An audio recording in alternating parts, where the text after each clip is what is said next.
Ce matin, nous allons parler de la puissance de la séparation. Amen. Marc chapitre 4, à partir du verset 35, la Bible dit: ce même jour, sur le soir, Jésus leur dit: passons à l'autre bord. Après avoir envoyé la foule, il l'amenait dans la barque où il se trouvait. Il y avait aussi d'autres barques avec lui. Il se leva un grand tourbillon et les flots se jetaient dans la barque, au point qu'elle se remplissait de jarres. Et lui, il dormait à la poupe sur le coussin. Il le réveillait et dit: Maître, ne t'inquiètes-tu pas de ce que nous périssons? S'étant réveillé, il menaça le vent et dit à la mer: silence, tais-toi. Et le vent cessa. Il y eut un grand calme. Marc chapitre 4, verset 40, puis il leur dit: pourquoi avez-vous ainsi peur? Comment n'avez-vous pas eu la foi? Amen. Un texte un peu similaire se répète dans Marc chapitre 6, verset 45. Ce sont les mêmes circonstances, mais pas les mêmes destinations. Amen. La Bible dit à partir du verset 45, Marc chapitre 6, la Bible dit ceci: aussitôt après, il obligea ses disciples à monter dans la barque et à passer avant lui de l'autre côté. Donc, dans le premier passage, on dit Jésus devait passer à l'autre bord. Ici, on dit de l'autre côté. Donc, l'autre côté et l'autre bord, c'est la même chose. Amen. C'est les mêmes barques qu'ils ont utilisées. Et ici, la seule différence, il demande à ses disciples de les devancer. Amen. La Bible dit aussi, après avoir obligé ses disciples à monter dans la barque et à passer avant lui de l'autre côté vers Bethsaïda, pendant qu'il lui-même renverrait la foule. Quand il l'eut renvoyé, il s'en alla sur la montagne pour prier. Le soir étant venu, la barque était au milieu de la mer et Jésus était seul à terre. Il vit qu'il y avait beaucoup de peine à ramer, car le vent leur était contraire. À la 4e veille de la nuit environ, il alla vers eux, marchant sur la mer, et il voulait les dépasser. Amen. Voyons que c'est presque les mêmes circonstances. Gloire à Jésus. Alors, nous focalisons plus sur le texte de Marc chapitre 4 à partir du verset 35 à 40. C'est là le sujet du jour, c'est là le sujet de l'année, c'est là d'où est sorti le thème de passons à un autre niveau, le thème général de l'année pour nous. Amen. Comme je l'ai dit d'entrée, ce chapitre-là, c'est juste quelques versets contiennent pour moi des révélations très importantes que nous allons décortiquer durant toute l'année. Amen. C'est avec l'aide du Saint-Esprit qu'on peut décortiquer juste 5 versets toute une année. Est-ce que vous me comprenez? 5 versets en une année, il faut la grâce de Dieu. Est-ce que tu me comprends? Amen. Toute l'année, on va parler de ce sujet-là pendant un an. Et je vous assure, on ne finira pas de parler de ce sujet quand l'année va se terminer. Si tu as envie d'acclamer, il faut acclamer. Ne te gêne pas. Amen. Alors, dis avec moi, passons à un autre niveau. Parle avec assurance, passons à un autre niveau. Gloire à Jésus. Donc, nous allons suivre durant l'année le modèle de Jésus pour passer à un autre niveau. C'est Jésus qui dit: passons à un autre niveau, et tout ce qui s'est passé jusqu'à ce qu'il atteigne notre niveau, c'est ce que nous allons suivre. Ce sont ces principes-là. Acclame le Seigneur Jésus. Alors, vous devez savoir que la première chose que Jésus fit pour pouvoir passer à un autre niveau, le premier pas vers l'autre niveau, la Bible dit, on est dans Marc chapitre 4 à partir du verset 35, ce même jour, sur le soir, Jésus leur dit: passons à l'autre bord. Verset 36, après avoir renvoyé la foule, amen, il amenait la barque où il se trouvait, il y avait aussi d'autres barques avec lui. Amen. Donc l'objectif, c'était de passer à un autre niveau. Le premier pas de pouvoir atteindre l'objectif qui était de passer à un autre niveau. Donc le verset 35 nous montre l'objectif. Passons à un autre niveau. Dis-moi, passons à un autre niveau. Le premier pas que Jésus a fait pour pouvoir embarquer, pour aller à un autre niveau, la Bible dit: après avoir renvoyé la foule. Amen. Après s'être séparé de la foule. Parce que avant que Jésus ne dise passons à un autre niveau, il était avec la foule. Durant tous ces chapitres, vous voyez que Jésus enseigne la foule. Jésus leur présente des paraboles. La parabole du semeur, la parabole qui parle de beaucoup de choses. Il va prendre des illustrations pour essayer d'amener ce peuple à une certaine croissance. Mais quand l'heure de passer à un autre niveau arrive, Jésus comprend que dans ce voyage vers l'autre niveau, la foule ne doit pas l'accompagner, mais il doit aller seul avec les disciples. Quand tu as un objectif de passer à un autre niveau, quand Dieu doit t'élever, quand tu dois faire un autre pas, ce que tu dois faire premièrement, c'est de te mettre dans ce que j'appelle le mystère de la séparation. C'était une foule qui lui donnait de l'honneur, mais Jésus ne voulait pas aller avec cette foule-là à un autre niveau. C'est pourquoi la séparation était primordiale. Il dit à ses disciples, je dois me séparer de la foule parce qu'on doit aller à un autre niveau. La foule, c'est quoi? C'est un ensemble de personnes, c'est un groupe de personnes au milieu desquelles on se trouve. Si tu veux aller à un autre niveau, si tu veux que ta vie passe à un autre niveau, tu dois obéir au premier principe qui est le principe de la séparation. Tant que tu ne te sépares pas, tu n'es pas prêt pour aller à un autre niveau. Dis amen avec moi. Tu as besoin de te séparer de la foule pour aller à un autre niveau. Tu as besoin de te séparer d'un certain nombre de personnes pour pouvoir embarquer dans le bateau de ta destinée. Dieu merci pour ton objectif. Mais la vérité est que quand tu es dans la foule qui est une composante de plusieurs personnes, est un assemblage de plusieurs visions. Si tu ne sais pas où tu vas, les gens vont t'amener là où ils vont. Et là où ils vont peut ne pas t'arranger. Tu as besoin de savoir où tu vas pour poursuivre le plan et le programme de Dieu pour toi. Si tu veux aller loin par rapport à là où Dieu veut t'envoyer, sépare-toi de la foule. La foule peut être un obstacle au programme de Dieu pour toi. Parce que quand Dieu te donne un but, il te donne le but à toi seul, non pas à la foule. La vision est personnelle. La vision vient de Dieu. La vision n'a jamais été une association. Ne confondez pas le plan de Dieu à une association. La vision n'est pas une association. La vision, c'est le plan que Dieu donne à une personne auquel d'autres personnes peuvent s'associer pour suivre. Donc tu as un programme qui n'est pas le programme de tout le monde. Tu as un plan qui n'est pas le plan de tout le monde. Tu as un avenir qui n'est pas l'avenir de tout le monde. Si tu veux atteindre le programme de Dieu, gloire à Jésus-Christ, tu dois comprendre que le plan que Dieu t'a donné n'est pas le plan de tout le monde. Le plan que Dieu te donne est un plan personnel que tu dois exécuter dans un temps bien défini. C'est pourquoi tu ne dois pas te confondre à tout le monde. Tu ne dois pas amener tout le monde dans le programme de Dieu pour toi. Qu'est-ce que tu as envie de devenir en 2023? Quel niveau veux-tu atteindre en 2023? Quels sont tes objectifs en 2023? Tu dois savoir que le plan que tu as, ce n'est pas celui-là même que ton ami a. C'est pourquoi tu dois te séparer pour pouvoir aller loin. Dans l'histoire de la séparation, je veux qu'on examine un peu la vie d'Abraham. Dans Genèse chapitre 12, Dieu se révèle à Abraham et lui dit, quitte la maison de ton père, quitte la maison de ta mère, va vers un endroit que je te montrerai. Vous convenez avec moi que quand Dieu parle à Abraham, son papa n'était pas là. Quand Dieu parle à Abraham, sa maman n'était pas là. Quand Dieu parle à Abraham, même sa femme n'était pas là. Personne n'a entendu la voix de Dieu si ce n'est Abraham lui-même, lui seul. Quand Dieu te donne un plan, quand Dieu te donne une vision, quand Dieu établit son plan dans ta vie, ce plan-là, ça te concerne toi seul, non pas tout le monde. Abraham va décider d'obéir à Dieu en quittant. Mais dans le voyage de sa destinée, Abraham va se faire accompagner par quelqu'un qui n'était pas dans le programme de Dieu, son neveu, qui s'appelait Lot. Lot va le suivre. Lot, ses serviteurs, sa femme et tous vont suivre Abraham. Abraham pensait qu'il faisait bien. Mais arrivé à un moment donné de la marche avec Dieu dans la vie d'Abraham, Abraham va constater un silence de l'Éternel. Dieu va arrêter de parler à Abraham. Dieu va arrêter de donner des directives à Abraham. Pourquoi? Parce qu'il y avait dans le programme d'Abraham quelqu'un qui ne faisait pas partie de son programme. Il y avait une personne qui suivait Abraham qui ne faisait pas partie du plan de Dieu pour la vie d'Abraham. Jusqu'à ce qu'il y ait des échauffourées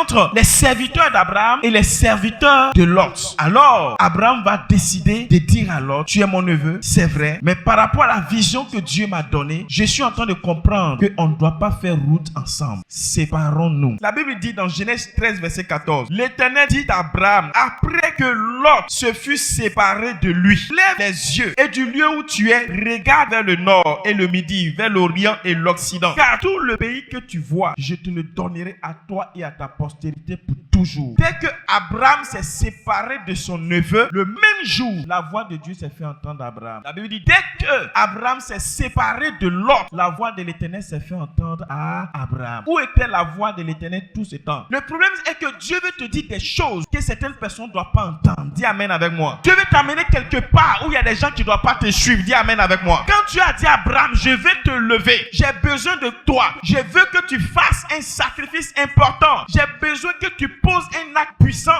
Abraham s'est fait accompagner en quoi? Par ses serviteurs. Mais arrivé au lieu du sacrifice, à la montagne de Moria, Abraham s'est séparé de ses serviteurs. Il a dit à ses serviteurs, restez ici parce que je dois aller moi seul là où Dieu a besoin de moi. Et quand Abraham est monté, c'est là-bas que Dieu a juré à Abraham qu'il fera de lui un homme exceptionnel. Pourquoi? Parce qu'Abraham était seul. Tu fais quoi à te faire accompagner d'une foule? Tu ne peux pas être un homme d'avenir quand tu es mélangé à la foule, quand tu es toujours avec des personnes. Dieu a besoin que tu te mettes à part afin qu'il se révèle à toi, afin qu'il te donne les détails de son programme, afin qu'il te donne les détails de sa vision. Mais tu es toujours en train de t'embrouiller avec la foule, avec tes amis. L'heure à laquelle tu dois passer du temps avec Dieu, c'est ce temps-là que tu prends pour t'entremêler avec ces personnes. Comment tu pourras entendre la voix de Dieu pour toi? Quand on veut aller loin, on se sépare. Écoute-moi, sépare-toi pour voir la gloire de Dieu. Détache-toi pour voir la gloire de Dieu. La séparation n'est pas un péché, c'est la division que Dieu condamne. Dis amen que je te parle. C'est quoi se séparer? Se séparer, c'est cesser d'être avec un autre point de temps. Se séparer, c'est cesser d'être en contact avec quelqu'un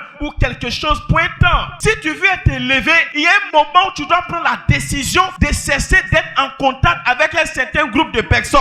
Il y a des amis avec lesquels tu vas t'associer qui vont t'empêcher d'aller de l'avant. Sépare-toi. Il y a des relations avec lesquelles tu vas être qui vont t'empêcher d'atteindre le programme de Dieu si tu ne te sépares pas. Il y a des relations dans lesquelles tu te trouves. Si tu ne laisses pas tomber ces relations, ton mariage va jamais arriver. Il y a quelqu'un avec qui tu es qui est en train de perdre ton temps pour rien. C'est pas l'homme de ta vie, c'est pas la femme de ta vie. Laisse tomber, tu vas voir la gloire de Dieu pour toi. Il y a un homme marié que tu es en train de gérer. Si tu ne te sépares pas de cet homme, comment ton mari va venir? Tu cherches une femme de ta vie, laisse la femme mariée. Il y a des contacts que tu dois laisser tomber pour que d'autres contacts arrivent. Il y a des connexions que tu dois te défaire pour que d'autres connexions viennent à toi. Le mystère de la séparation est un pas vers le surnaturel. Je suis venu dire à quelqu'un, par moment, quand tu ne te sépares pas, Dieu lui-même crée des conditions de séparation. Lorsque Élisée devait recevoir l'onction de son maître, il a fallu qu'il y ait la séparation. La Bible dit, Élie a dit à Élisée, reste ici. Élisée dit, je ne vais pas. Élisée a compris qu'il fallait rester avec son maître. Mais pour qu'il prenne le manteau de son maître, il a fallu qu'il accepte la séparation. Et puisque Élisée ne voulait pas accepter la séparation, la Bible dit, Dieu lui-même a créé la séparation en envoyant des chars de feu, des chevaux de feu dans un tourbillon, dans un vent de gloire. Et lorsque le tourbillon est arrivé,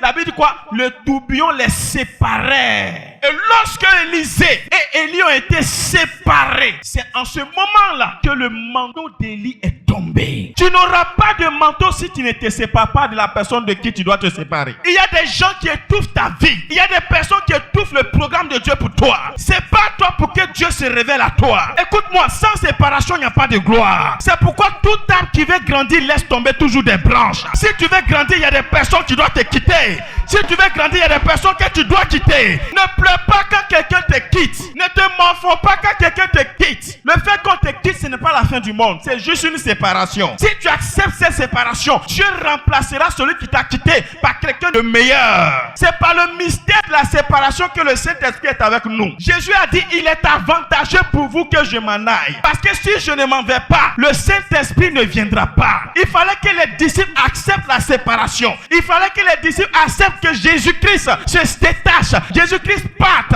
Et c'est lorsque Jésus est parti que le Saint-Esprit a pris place. Si Jésus n'était pas parti, l'Esprit de Dieu n'allait jamais arriver. Il y a des gens qui doivent partir. Souvent, quand l'heure de la séparation arrive, il y a une peur qui s'installe. Oh, si la personne me laisse tomber, comment je vais faire? Si je me sépare d'un tel, comment je vais faire? Qui va pourvoir mes besoins? Comment les choses vont se passer? Est-ce que je pourrais avancer? Est-ce que écoute-moi, c'est Dieu qui met les hommes en contact pour un temps, pour une saison, pour une raison. Lorsque le temps est fini et la raison est passée, Dieu fait passer la personne pour envoyer une autre personne dans ton histoire. Il y a des gens que tu dois laisser partir pour que la gloire de Dieu arrive. Si Jacob n'avait pas laissé partir l'ange, la bénédiction n'avait pas tombé sur lui. L'ange a dit, laisse-moi partir car le jour se lève. Laisse la personne partir. Laisse la soeur partir. Laisse tes amis partir. Laisse les mauvaises fréquentations partir. Laisse tes mauvais compagnons partir. Et tu verras que la gloire de Dieu va te localiser. Dis à quelqu'un, il faut le laisser partir. Laisse-la partir. Jésus aimait la foule. Dieu est venu avec lui pour sauver le monde. Mais pour atteindre l'autre côté, il a dit à ses disciples, la première première chose que je dois faire, c'est de renvoyer la foule. Et Jésus a renvoyé la foule. Rien que pour aller sauver une seule personne. Il a renvoyé la foule. Il y a une foule que tu dois renvoyer. Il y a une foule que tu dois laisser tomber. Il y a une foule auquel tu dois te défaire. Il y a des personnes qui gaspillent ton temps. Il y a des personnes qui gaspillent ton avenir. Il y a des personnes qui gaspillent ton argent. Il y a des personnes qui tuent tes projets. Il y a des personnes qui t'étouffent au lieu de te faire avancer. Il y a des personnes pour qui tu te tues mais qui ne te considèrent pas. Laisse tomber ces personnes et va vers des personnes qui peuvent t'élever. Connecte-toi à des gens qui vont t'établir. Laisse tomber des gens pour que d'autres personnes viennent. Il y a dans la place de ta vie une place d'honneur que tout le monde ne doit pas occuper. Dis-moi la séparation. Tu as besoin de la grâce de la séparation. Que Dieu te donne l'onction de séparation. La séparation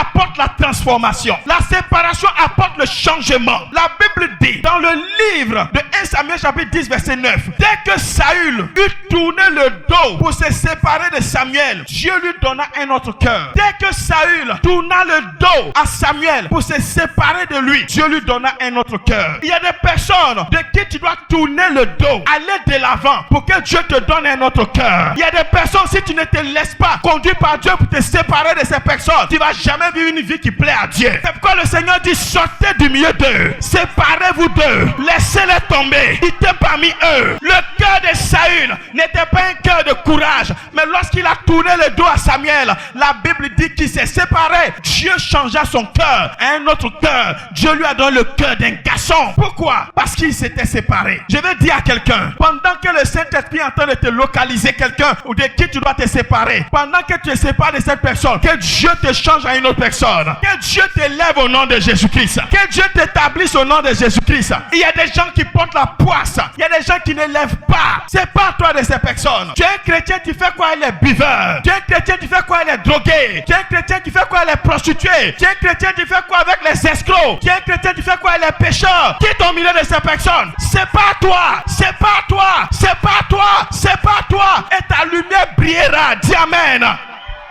Heureux l'homme qui ne marche pas selon le conseil des méchants, qui ne s'arrête pas sur la voie des pécheurs, qui ne s'arrête pas en compagnie des moqueurs, mais qui trouve son plaisir dans la loi de l'Éternel, qui la médite jour et nuit. Il est comme un arbre planté près d'un courant d'eau, qui donne ses fruits à sa saison, dont le feuillage ne se flétrit point. C'est ce que tu deviendras. Dis amen. La Bible est bien claire, dit heureux, heureux, heureux l'homme qui ne s'assoit pas parmi les moqueurs. Dis-moi séparation. Quand tu veux aller loin, regarde à là où tu vas et détache-toi. C'est pas un péché. Détache-toi, c'est pas un péché. Détache-toi de tes frères en Christ. La séparation, c'est l'action de se mettre à part pour Dieu. Est-ce que tu me comprends? C'est l'action de se mettre à part pour Dieu, de se retirer même de son pasteur, de tout le monde, se mettre à part pour écouter ce que Dieu a à nous dire. Si tu veux réussir, sépare-toi. Mets-toi à part. Dieu veut te dire quelque chose qui n'a rien à voir avec ce qu'on dit aux gens à l'église. Mais pour entendre la voix de Dieu, tu as besoin de te séparer. Tu as besoin de te détacher. Tu es en train de poursuivre la vie comme ça. Tu prends les pas comme tu veux. Mais est-ce que les pas que tu es en train de prendre sont des pas que Dieu veut que tu prennes? Est-ce que ce que tu es en train de faire, c'est ce que Dieu veut que tu fasses? C'est par la séparation que tu auras le mystère des instructions, que tu entendras la voix de Dieu. Dans Genèse chapitre 32 verset 24, la Bible dit, Jacob demeura seul.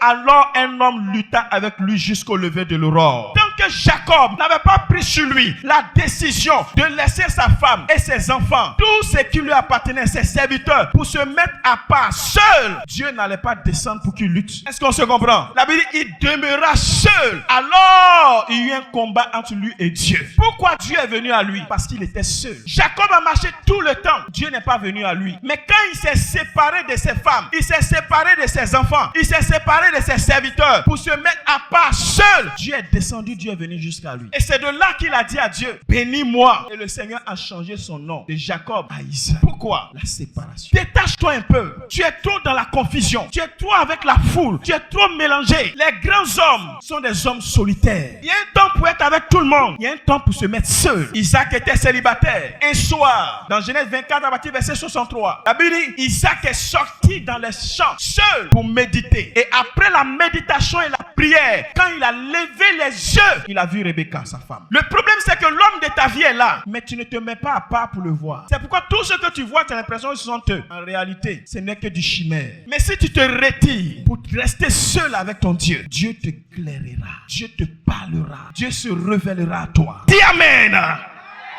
Genèse 24, verset 62 à 63. Il dit, cependant, Isaac était revenu des puits de Lacaïroi et il habitait dans le pays du Midi. Verset 63. Un soir qu'Isaac était sorti pour méditer dans les champs, il leva les yeux et regarda et voici des chameaux arrivaient. Rebecca leva les yeux, vit Isaac et descendit de son chameau. La rencontre surnaturelle par la puissance de la séparation. Acclame le Seigneur Jésus.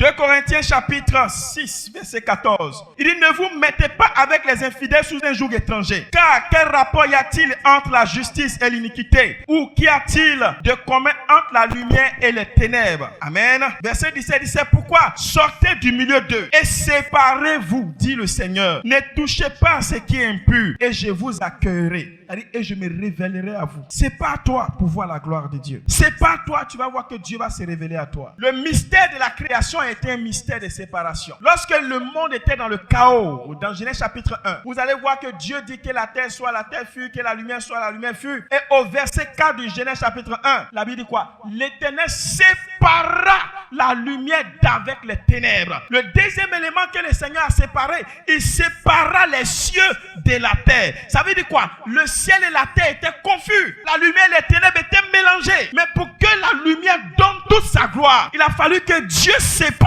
la lumière d'avec les ténèbres. Et la Bible dit que vous êtes la lumière du monde. Une ville située sur une montagne ne peut être cachée. Ta lumière doit briller pour éclairer l'humanité. Mais tu fais quoi à te confondre avec le monde? C'est pas toi pour que ta lumière éclaire. C'est pas toi pour que tu brilles dans le monde entier. C'est pas toi pour que tu sois connu. C'est pas toi du péché. C'est pas toi de l'abomination. C'est pas toi de tout ce qui est mauvais. Et tu vas voir que ta lumière va briller, briller, briller, briller. Cette lumière-là, Dieu l'a positionnée avant toute la création. Mais pour que la lumière soit positionnée, il y a eu d'abord la séparation. Écoute-moi, quand la Bible dit Dieu sépara, ce n'est pas par hasard. C'est pourquoi quand il nous parle ici, dans 2 Corinthiens, il dit quel lien y a-t-il entre la lumière et les ténèbres? Enfants de Dieu, séparez-vous. Seigneur, je vais être élevé. Mais quand tu sors de l'église, regarde comment tu vis. Seigneur, je vais être béni. Mais regarde tes amis. Ne dit-on pas, celui qui marche avec les sages devient sage, et celui qui marche avec les insensés devient aussi insensé et s'en trouvera mal. Sa vie ira de mal en pire. Proverbe chapitre 13, verset 20 à 21. C'est Dieu qui dit ça. Il dit, si tu marches avec les insensés, ta vie va aller de mal en pire. Mais si tu marches avec les sages, tu seras sage. La sagesse, c'est Dieu. C'est pas toi pour chercher Dieu. Mets-toi à part pour chercher Dieu. Mets-toi à part pour réfléchir sur ta vie. Tu fais tout sortes d'efforts, sauf l'effort de te séparer. Regarde tes amis. Ce ne sont même pas des amis qui te hissent vers le haut. Ce sont des gens qui te rabaissent. Regarde les gens que tu fréquentes. À chaque fois que tu décides de prendre un engagement avec Dieu, quand tu es en contact avec ces personnes, tu deviens un païen dans l'église. Tu deviens une autre personne. Comment tu peux évoluer? Comment Dieu peut aller loin avec toi? Comment Dieu peut accomplir son dessein avec une telle personne? Rien de bon ne peut sortir de toi. Tu n'es même pas un modèle. Quand tu quittes la ville pour aller au village, tu deviens un soulard. Toi aussi, demain, tu as dit non, depuis là, je cherche la main de Dieu, je ne vois pas. Dieu dit et Dieu dit. Mon oreille n'est pas dure pour vous entendre. Dieu dit, il n'y a pas caillou dans mes oreilles. Tu me comprends? Dieu, il dit, il n'y a pas caillou dans mes oreilles. Mais ce sont tes péchés, ce sont tes crimes, c'est ton attitude, ton comportement qui m'empêche quoi? De t'écouter, d'exaucer tes prières et même de te voir. Sinon, moi Dieu, il n'y a pas caillou dans mes oreilles. Le seul caillou que tu mets dans l'oreille de Dieu, ce sont tes péchés. C'est la vie que tu vis, c'est le comportement que tu as. Cessez d'accuser vos pasteurs dans les églises. Depuis que je fréquente l'église, je ne vois rien. Mais depuis que toi aussi tu viens à l'église, qu'est-ce que Dieu voit en toi? Il n'y a rien de bon en toi. Ta vie n'est qu'une vie déguisée. On te voit à l'église, tu es sapé, mais au dehors, tu es dans la boue. Tu veux tromper qui? Qui t'a dit qu'à faire de Dieu, c'est comme ça on fait? Tu te trompes toi-même. Tant que tu ne ranges pas ta vie, tu vas toujours taper poteau comme ça. On te trompe, on dit non, c'est le message de la grâce. Dieu fait grâce. Là-bas, on parle trop de péché, on condamne les gens, c'est pourquoi ta vie est comme ça. La grâce n'annule pas la sainteté. Une grâce mal comprise met la vie de l'homme dans la disgrâce. Faut écrire ça. Une grâce mal comprise met la vie de l'homme dans la disgrâce. Vis bien. Quand tu dis la grâce, la grâce, la grâce, c'est la même Bible qui dit le salaire du péché, c'est quoi? C'est la mort. Toi aussi, il faut dire ça. Donc, la vie que tu mènes qui ne plaît pas à Dieu, là, va tuer ta bénédiction, va tuer ton élévation, va tuer le programme de Dieu pour toi, va tuer les projets de Dieu pour toi. Vis bien. Vis bien. Peut-être que tu étais déjà marié. Si tu avais laissé cet homme marié. Ah oui. Peut-être que tu aurais déjà fait un pas de l'avant. Si tu t'es séparé de ces mauvais amis, attache-toi aux personnes par rapport à là où tu vas. Mais les gens qui te retiennent là, faut les laisser tomber. C'est ce que Bartimée a fait. La Bible dit Bartimée voulait aller vers Jésus, mais les gens le reprenaient pour le faire taire. Qu'est-ce qu'il a fait? Il a laissé son manteau dans les mains. Il a préféré aller nu vers Jésus. Que tous ceux qui te retiennent te lâchent. Prends sur toi la décision de laisser tomber ces personnes. Parmi ceux qui avaient attrapé l'habit de Bartimée là, il y avait son oncle dedans. Ils n'ont pas écrit ça, mais c'est moi qui te dis ça. Son oncle qui le soulevait pour aller le mettre au bord de la route là. Il était dedans. Comment j'ai su? Bartimée était aveugle. Il ne voyait pas clair. Il ne savait pas comment les choses se passaient. Donc il avait un oncle qui le soulevait toujours pour aller le mettre au bord de la route. Quand Bartimée finit de mendier toute la journée, il vient soulever Bartimée et le ramène à la maison. Mais c'est lui qui prend la caisse, tout ça. Et puis Bartimée lui demande, aujourd'hui on a eu combien? Il dit, bon, aujourd'hui, c'était pas trop, hein. On a eu que 10 000. En réalité, Bartimée a eu 30 000. Il enlève 20 000, il donne 10 000 à Bartimée. Bartimée était un business pour son oncle. Donc quand l'oncle était là, et puis il a vu Bartimée qui était en train de crier, Jésus, fils de David, aie pitié de moi. L'oncle a couru, il a mis sa main dans la bouche de Bartimée. Oh, tais-toi. Quand les autres parlent là, toi, faut te taire. Bartimée l'a mordu. Il a mis, il dit, tu parleras pas. Bartimée de Dieu, il a parlé. C'est comme ça s'est passé. Bartimée l'a mordu encore. Je dis, oh Jésus, fils de David, aie pitié de moi. Jésus a entendu. Il dit, mais qui crie comme ça? On dit, non, c'est un gars qui est là-bas. Il dit, bon, amenez-le-moi. Bartimée se lève, il veut partir, on l'attrape. On dit, Jésus veut pas les gens. C'est pas de toi, il parle. Il parlait de quelqu'un. Il dit, non, moi j'ai entendu, amenez-le. Non, moi, je m'en vais. Ils l'ont attrapé, le monsieur là. Même son manteau. Il a vu qu'il ne pouvait pas. Il a laissé habit là. Bartimée est parti nu, sans caleçon devant Jésus. Lisez vos Bibles. C'est la partie que vous n'avez pas vue là. C'est ça qui est là. C'est écrit. La Bible, il laissa son manteau dans les mains. Ça veut dire que tout est en bas de Boubou là. Alléluia. Donc Bartimée a laissé à Boubou là. Tous, les gens disent, mais monsieur, il dit ça, c'est pas un problème. Aujourd'hui là, c'est aujourd'hui. Dieu, il faut que je sache combien on me donne à chaque fois. Parce que, affaire là, moi, je ne comprends pas. Toujours, c'est 10 000. 10 000, ça augmente jamais. Il faut que je voie clair. Pendant que Bartimée partait vers Jésus, l'oncle était là, oh, c'est fini pour moi. Aujourd'hui là, c'est fini. Qui va payer mes crédits? Qui va payer mes dettes? Effectivement, quand Bartimée est arrivé vers Jésus, au moment où Jésus voulait prier pour Bartimée, son oncle était en train de serrer son derrière, puis serrer sa main comme ça. Et Seigneur, il ne faut même pas ses yeux vont s'ouvrir, il ne faut pas ça va s'ouvrir, il ne faut pas ça va s'ouvrir. Malheureusement pour lui, l'œil de Bartimée s'est ouvert pas. Quand ses yeux se sont ouverts, Bartimée a compris que son oncle était un mamailleur. Alléluia. Il y a des gens qui te suivent. Tu penses que ce sont des bonnes personnes. Tant que tu ne te sépares pas d'eux, tu n'iras pas loin. Écoute-moi, à l'école, remarquez, les premiers des classes trompent toujours les derniers des classes. Et c'est ce que les derniers n'ont jamais compris. Tu vois, le premier, il est en train de jouer. Oh, lui, il a étudié toute la nuit. Maintenant, toi, le dernier, là, tu ne comprends pas dans son système. Tu laisses le temps d'étude, là. Non seulement toi, tu es un gros dormeur, et puis tu t'en vas jouer à lui, tu sors toujours dernier, mais lui, les premiers, tu ne comprends pas. Tu penses que c'est un médicament, c'est pas un médicament. C'est pas toi des personnes qui ne vont pas te faire évoluer. Dans la bague de Jésus, là, il n'y avait pas la place pour toute la foule. Il y avait la place pour lui seul et ses disciples. C'est pourquoi il a dit, séparons-nous de la foule. Dans le programme de Dieu pour toi, là, ton oncle n'est pas dedans, ton cousin n'est pas dedans, ta meilleure amie n'est pas dedans, tes frères et soeurs en Christ ne sont pas dedans. C'est pourquoi enferme-toi dans la chambre pour que Dieu te parle. Mets-toi un peu à part pour entendre la voix de Dieu. Dieu a un programme pour toi. Est-ce que Dieu parle à quelqu'un? Le voyage vers un autre niveau commence par la séparation. Et cette séparation, j'appelle ça la vie de consécration. Acclame le Seigneur Jésus. C'est pourquoi les jours à venir, je vous parlerai des mystères de la consécration. Ceux qui savent se consacrer à Dieu deviennent des hommes sacrés. Et tout ce qui est sacré devient excellent. Que Dieu te bénisse. Est-ce que tu as été béni par la parole de Dieu? Acclame le Seigneur Jésus. Tiens-toi sur tes pieds à la gloire de Christ. Lève-toi comme un géant. Il y a des gens qui ont besoin de se séparer de certaines passions. Il y a des gens qui ont besoin de se séparer de certains plaisirs. Tu as besoin de te séparer. Tu dois te séparer. Il y a des personnes qui ont besoin de se séparer de certaines habitudes. Car il est écrit, sortez du milieu d'eux. Il y a des fréquentations que tu dois laisser. Il y a des gens quand ils entrent dans ta vie. Il y a des filles quand ils rentrent dans ta vie. Il y a des femmes quand elles rentrent dans ta vie. Il y a des hommes quand ils rentrent dans ta vie.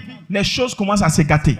Là où tu as besoin de séparation, tu le sais. Seigneur, donne-moi la grâce de la séparation. Je veux me séparer pour la seule gloire de ton nom. Au nom précieux et puissant de Jésus. Il y a des gens qui pleurent. Et puis là, il s'est séparé de moi. Essuie tes larmes. Dis à quelqu'un, il faut essuyer tes larmes. Amen.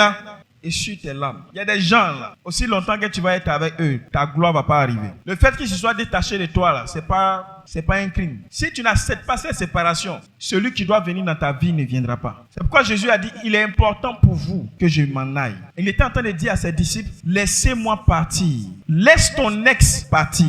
Tu me comprends? Est-ce que quelqu'un a compris quelque chose? Laisse ton ex partir. Laisse ton ancien mari là partir. Laisse ton ancienne femme partir. Vous n'êtes plus ensemble, mais tu ne l'as pas encore laissé. Preuve en est, tu n'as pas encore refait ta vie. Tu espères toujours, un jour il reviendra. Pourtant, tu as appris qu'il s'est déjà mis dans une autre relation. Il y a quel problème? Laisse-le partir. Laisse-la partir. Quand tu vas accepter dans ton cœur qu'elle est partie et que tu prends la décision de la laisser partir, l'homme que tu vas rencontrer, ou bien la femme que tu vas rencontrer, lui-même il sera de loin et puis il va regretter de t'avoir laissé.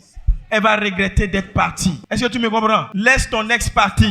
Laisse le gars la partir. Laisse la go la partir. Laisse le monsieur la partir. Laisse la dame la partir. Elle a décidé de partir. Laisse-la partir.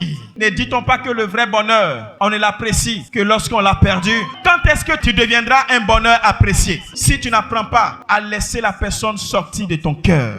Laisse cette personne sortir de ton cœur pour qu'une autre personne vienne occuper la place de ce cœur. Ton cœur a un trône réservé à une personne de valeur et de qualité. La raison pour laquelle tu n'as pas encore croisé cette personne, c'est parce que ton cœur est encore sous occupation étrangère. Laisse partir et tu la verras venir.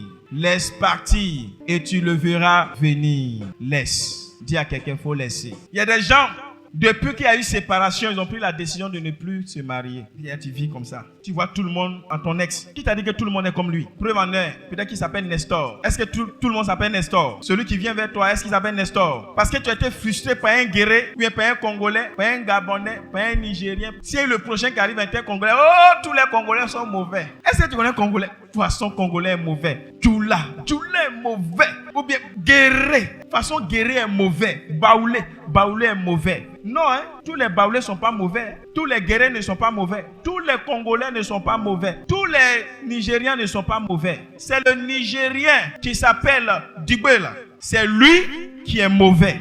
Sinon, il y a un autre Nigérien qui a un cœur en or comme ça. Laisse-le partir. Dieu va t'envoyer quelque chose de bon. Dis amen que je te parle. Il y a des gens pour un boulot qu'ils ont perdu. Ils sont assommés dans leur esprit. C'est fini, j'ai perdu mon travail. Qui t'a dit que c'est le seul travail au monde? Relève-toi, relance tes dossiers, crois à un futur glorieux. Ne sais-tu pas qu'il y a des gens qu'on a renvoyés d'une entreprise et qui ont été recrutés par une entreprise plus meilleure, avec un salaire 2 fois meilleur? Le problème que tu as, c'est un problème de séparation. Tu n'acceptes pas la séparation. La séparation est de Dieu. La division ne l'est pas. Quand Jésus est parti, Saint-Esprit n'est pas venu. Si Jésus était là, c'est Israël seulement qui allait être sauvé. Mais parce que Jésus est parti, les disciples ont accepté que Jésus parte. Le Saint-Esprit est venu. Nous aussi, ça nous a touché. Écoute-moi, il y a quelqu'un d'extraordinaire qui est en route, qui te cherche. Si tu acceptes la séparation, Dieu viendra occuper ton cœur avec une nouvelle personne. Dieu te bénira avec un nouvel emploi. Un nouveau patron. Bénis Dieu pour ce qui est parti. Parce que ce qui arrive là sera comment? Plus grand. Ça veut dire quoi? La gloire de la seconde maison sera plus grande que celle de la première. C'est Dieu qui a dit ça. Donc accepte que la gloire de la première maison là soit passée. Il y a une nouvelle grâce qui arrive à toi. Toi-même tu seras heureux. Ce n'est pas la fin du monde, une séparation. Au contraire, c'est le début du commencement lorsqu'il y a une séparation. Essuie tes larmes et puis lève-toi. Ne baisse pas les bras. Le meilleur t'attend. Le meilleur t'attend. Le meilleur t'attend. Un PDG t'a laissé tomber. Un ministre te prendra. Un petit policier de petit grade t'a laissé tomber. Un capitaine va te prendre. Un capitaine t'a laissé tomber. Il y a un général qui t'attend quelque part. Si tu peux accepter la séparation de maintenant, le meilleur est à venir. Que ton cœur soit guéri. Relève-toi. Prends courage. Sois consolé. Bénis même la personne qui t'est séparée de toi. Ne le maudis pas dans ton cœur. Prie pour lui. Demande à Dieu de lui faire grâce. Parce que si tu souhaites le mal à celui qui s'est détaché de toi, tu ne peux pas obtenir le bien qui est en train d'arriver à toi. Bénis Dieu pour sa vie. Seigneur, je prie pour lui. Que sa vie soit bénie, que sa vie soit élevée. Si lui te souhaite le mal, ça va retourner contre lui. Mais toi, parce que tu souhaites le bien pour lui, le bien que tu souhaites pour lui, associé au bien que Dieu veut pour toi, ça devient une double portion de grâce pour toi. Dis amen que je te parle. La séparation n'est pas une fin en soi. C'est pour la gloire de Dieu. Jésus a dit, je dois aller de l'autre côté. Mais premièrement, il faut que je me sépare de la foule. Ton ami qui peut t'empêcher d'aller de l'avant, en le laissant aujourd'hui, Dieu te mettra d'autres amis devant. Il y a des gens que tu vas laisser aujourd'hui, tu les retrouveras plus tard. Et ils vont t'acclamer. Il y a des distractions que tu vas laisser tomber aujourd'hui. Demain, les gens vont t'acclamer. Mais si tu ne laisses pas tomber ces choses, tu ne seras pas acclamé. C'est pas toi pour voir la gloire de Dieu. Est-ce que tu es béni ce matin? Acclame le Seigneur Jésus.